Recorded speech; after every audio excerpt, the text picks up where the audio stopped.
Baik, mohon maaf. Baik, kita lanjut di lembar kerja keempat mengenai identifikasi ikan. Ini mungkin jauh lebih mudah dibanding dengan yang lainnya ya. Sebelumnya ketiga uji coba tersebut yaitu pertama morfometrik, kemudian bentuk ikan ya, bentuk tubuh ikan, kemudian meristik, kemudian semua hal tersebut itu harus kalian gambar kecuali lembar kerja keempat. Jadi ketiga lembar kerja itu yang pertama harus ada gambar ketiga-tiganya, kemudian barulah di halaman kedua itu lembar kerja. Nah, sedangkan untuk yang terakhir ini adalah identifikasi, kalian tidak perlu menggambar ikan tersebut lagi, kalian cukup ada identifikasi ikan. Nah, cara mengidentifikasi ikan Ibu rasa juga sangat jelas di penuntun praktikum kita. Kalian bisa baca di halaman 71 ya. 71 di sini ada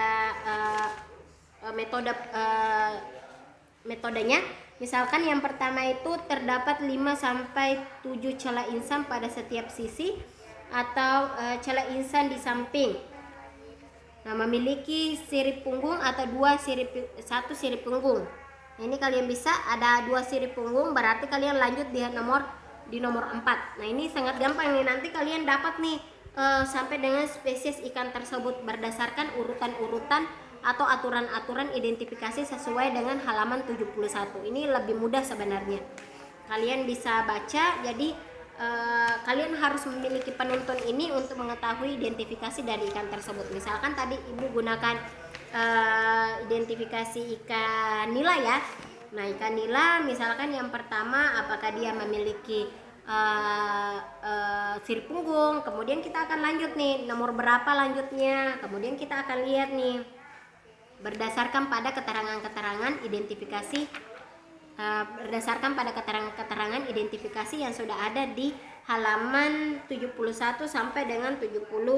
Nah, ini Ibu tidak bisa jelaskan lebih lanjut karena ini akan berbeda dengan identifikasi yang sampel yang Ibu gunakan dengan sampel yang akan kalian gunakan. Jadi identifikasinya cukup kalian tulis. Nomor 1 misalkan bentuk dari ikannya berbentuk seperti apa, lanjut ke nomor 3. Nah, nomor 3 lanjut di sini misalkan dia memiliki sirip punggung. Nah, lanjut ke nomor 4. Nah, itu berdasarkan pada halaman 71 tadi. Nah, itu juga ada di halaman paling belakang ya. Halaman 96. Nah, ini kalian bisa lihat juga di halaman 96. Jadi berbentuk bulat seperti ular. Apakah sampel kalian berbentuk bulat seperti ular? Kalau tidak berarti lanjut badan kompres. Nah, apakah badan ikan bentuk tubuh ikan kalian itu kompres, maka lanjut nomor 2. Setelah lanjut nomor 2 kalian lihat nih apakah ikan bersisik sikloid atau ketenoid atau ikan tidak bersisik dan badan terlihat licin. Oh, ternyata ikannya bersisik nih, sikloid, berarti lanjut nomor 3. Oke, nomor 3 apa nih? Ikan tidak mempunyai alat pernafasan tambahan.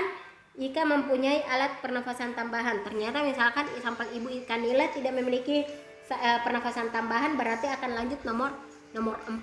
Nah, akan seperti itu sebenarnya.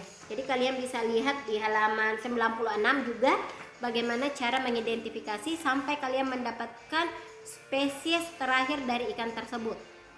Oke, jadi seperti itu. Jadi tadi Ibu sudah ajarkan kepada kalian ya.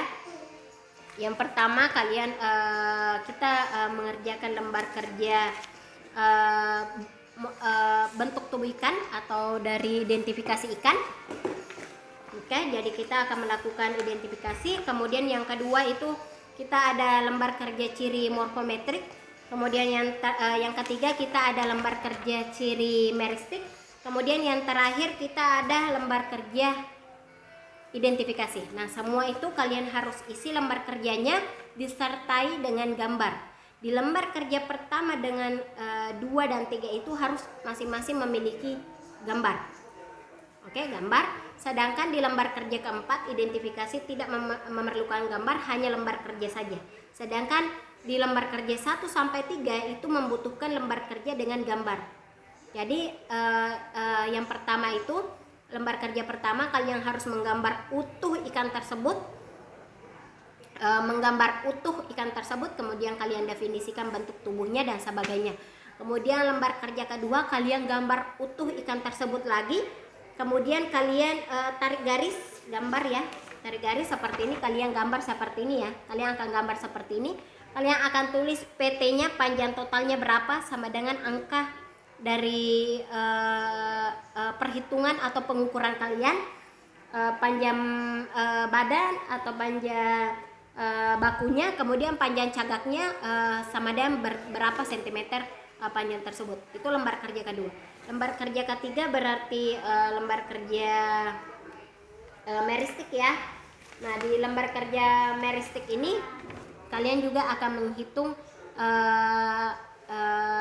kalian gambar secara utuh sirip dari menggambar utuh ikan, sampel ikan kalian dengan terlihat jelas sirip-sirip punggung tersebut. Kalian tulis jumlah sirip punggungnya, kemudian ekornya, dorsal, pektoral maupun analnya nantinya. Jadi semua lembar kerja 1 sampai 3 itu ada gambar dan lembar kerja, sedangkan di lembar kerja keempat hanyalah lembar kerja saja. Jadi seperti itu.